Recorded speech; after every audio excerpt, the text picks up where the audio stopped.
Maître Anibalaï Kapajika, mariée et mère de 3 enfants.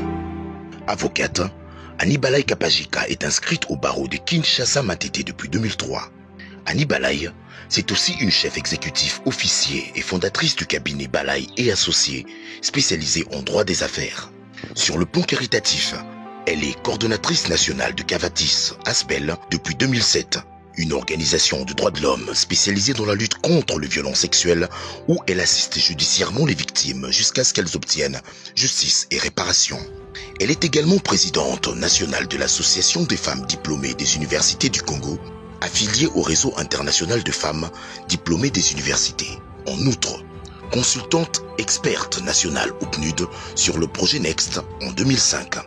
Elle a occupé des fonctions de conseiller dans des cabinets ministériels et chargée d'études à la présidence au début de sa carrière en 2003. Elle a été consultante nationale au Centre Wallonie-Bruxelles pour l'évaluation de l'application de la loi sur les violences sexuelles. En somme, Maître Anibalaï Kapajika remplit valablement la fonction des femmes entrepreneurs. Vu mon parcours professionnel et tous les contacts, tous les carnets d'adresses que je puis avoir tout au long, je me suis dit bien sûr que je peux aussi apporter ma contribution pour le développement de la province du Kasaï central. Le jeune, en général, c'est ma première priorité. Et ces jeunes ont besoin d'un encadrement. La meilleure des choses pour moi, pour les jeunes, c'est les amener à une formation, qu'ils apprennent d'abord ce que c'est l'entrepreneuriat, leur dire qu'ils peuvent être en mesure de créer les richesses, quelles que soient les conditions dans lesquelles ils se trouvent aujourd'hui. Parce que tous les problèmes se situent au niveau des pensées.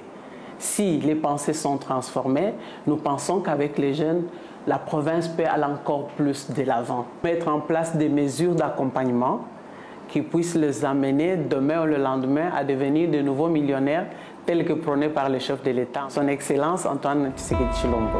Je fais une rencontre avec un jeune du Kasaï central qui m'a proposé un projet d'agriculture. Alors, pour lui faciliter la tâche, j'ai été amené à acheter 8 hectares pour lui permettre de pouvoir développer le projet qu'il a. Cela m'a donné encore une autre idée, c'est de voir dans quelle mesure, si jamais je suis élu gouverneur de Kasaï central, je veux, par la grâce de Dieu, organiser les états généraux de la jeunesse. Ils vont parler, ils vont s'exprimer, ils vont faire des suggestions sur base desquelles nous allons nous baser pour les encadrer et les accompagner à la réalisation de leurs projets. Voilà un peu ce que je pense pour la jeunesse du Kasaï central. Je vais mettre l'accent sur l'éducation et l'encadrement des femmes, car je pense pour ma part que si les femmes sont bien éduquées et encadrées et prennent des postes de responsabilité dans la société, les pays progressent sur tous les plans. Nous allons mettre en place un mécanisme pour permettre à toutes les femmes du Kasaï central d'avoir accès à toutes les structures de financement que son Excellence, M. Félix Antoine Tshisekedi Tshilombo, chef de l'État, a mis en place à cet effet. À Kananga, j'ai constaté que rien ne marche. C'est comme si toute la situation s'est dégradée. Tu sentais bien la misère, ça s'est lisé facilement sur les visages et que la population est pratiquement soumise à la mendicité. Il n'y a pas de boulot, il y a beaucoup de jeunes, il y a des femmes qui font des commerces, mais rien ne marche. Les infrastructures routières, rien ne marche. Tous les projets, la plupart des projets qui ont été envoyés à Kananga n'ont pas été réalisés jusqu'à ce jour. Voilà, par souci de ma province, je me suis dit cette fois-ci, je laisse tout et je vais quand même aller m'occuper et apporter ma petite contribution pour la province et voir dans quelle mesure nous pouvons la développer plus tôt. Le leadership rassembleur va tourner autour de l'unité d'abord, de filles et de fils du Kasaï central. Que nous puissions nous lever pour que nous puissions nous battre pour le développement de notre province.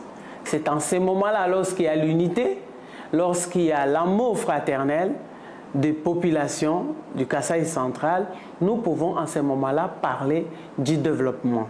Lorsque les politiciens ne s'accordent pas, lorsque les politiciens ne sont pas à mesure de se mettre autour d'une table, discuter et trouver les voies et moyens comme le font les autres provinces pour le développement, la situation va continuer à s'empirer jusqu'à la disparition totale. Donc il est temps, selon moi, et selon ma petite expérience, et je me suis dit autant mieux aller et contribuer aussi pour le développement de ma province. C'est ma province que j'aime beaucoup et j'aimerais voir cette province aller aussi de l'avant.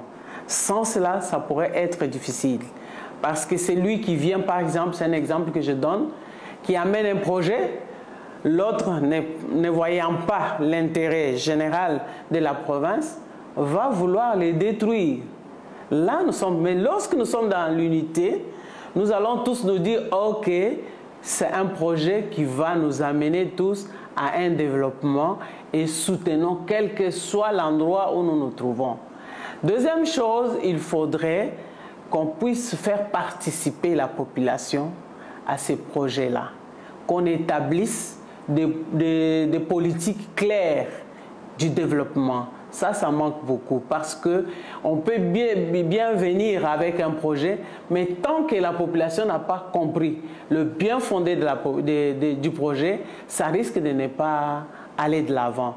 Je pense pour ma part, il faudrait intervenir la population, les expliquer le bien fondé du projet pour leur participation. Parce que je pense pour ma part que la participation de la population est capitale pour son développement. Nous avons des belles terres, des terres productives. Je me rappelle bien quand j'étais encore enfant, à un certain moment de la vie, mais c'est d'abord l'agriculture. Et j'ai vu combien cela a donné. Mais avec le temps, on a l'impression que tout le monde est découragé, tout le monde est abandonné à leur propre sort. Ils ne savent pas à quel sens se vouer et tout est resté comme ça. Aujourd'hui, toute la province est dépendante de l'importation. Et ce qui n'est pas normal. Premier point, c'est d'abord désenclaver la ville de Kananga ou la province de Kasaï central. Deuxième point, c'est procéder à mettre en œuvre ou carrément à réhabiliter toutes les routes des certes agricoles pour permettre la circulation des populations, des agriculteurs et de leurs produits.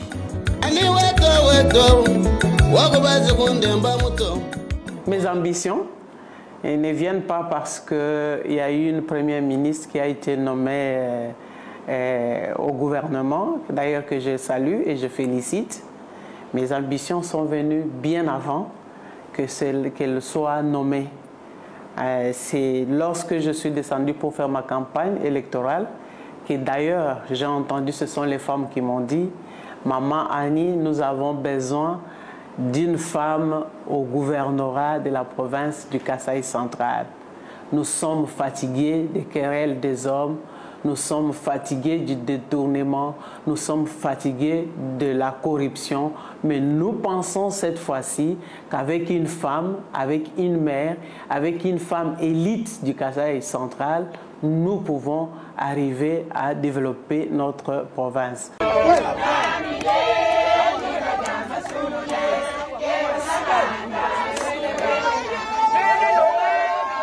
La province a longtemps souffert des querelles entre les politiciens du Kasaï central. Ils n'arrivent pas à se mettre d'accord pour le développement de la province du Kasaï central. Même alors, sous les mandats de son Excellence, Monsieur le Président Tshisekedi Tshilombo, où tout espoir est permis, jusque-là, les politiciens du Kasaï central continuent à se disputer, ils ne s'entendent pas, ils ne veulent pas de celui-ci, ils ne veulent pas de celui-là. C'est lui qui amène un projet, donc on est derrière pour pouvoir que ce projet ne puisse pas se réaliser. Il est grand temps aujourd'hui qu'il y ait un nouveau leadership rassembleur qui rassemble le fils et le fille du Kasaï central pour penser à son développement. Il faudrait que toutes les actions que nous aurons à mener soient préalablement pour la province du Kasaï central et non pour nos propres intérêts. Moi, personnellement, je ne viens pas parce que je veux m'enrichir, je ne viens pas parce que je veux me remplir les poches, je ne viens pas parce que je veux servir une certaine catégorie de personnes. Je viens, c'est pour que nous puissions penser ensemble comment nous pouvons soulager la misère de la population du Kasaï central aujourd'hui. Et surtout que nous sommes dans un régime qui nous est tous favorable. Ne pas le faire, ça serait un grand péché.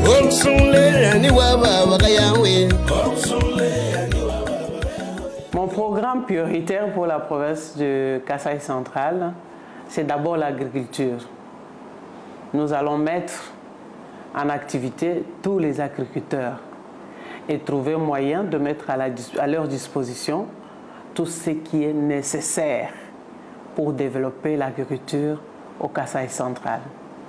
Deuxième pilier, c'est les infrastructures routières.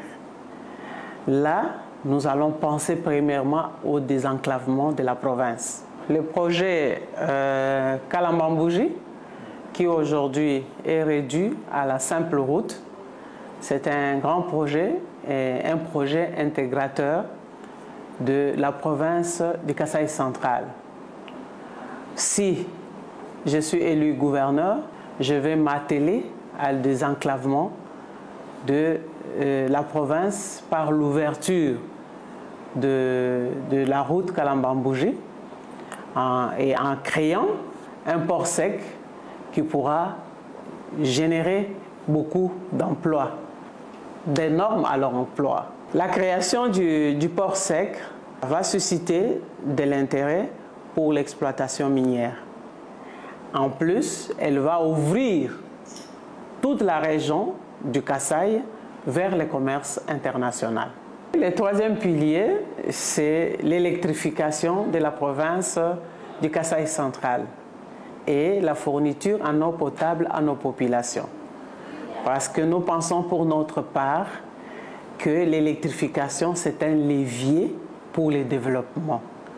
Deuxièmement, l'eau potable est nécessaire, est très nécessaire pour nos populations. Voilà en gros mon plan prioritaire pour le Kasaï central.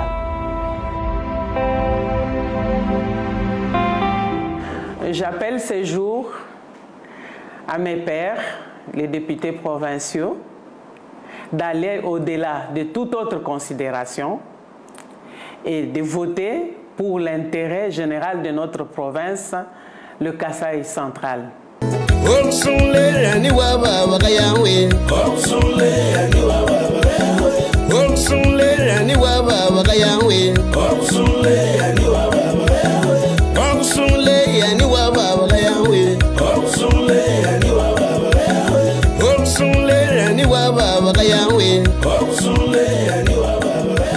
Numéro 12.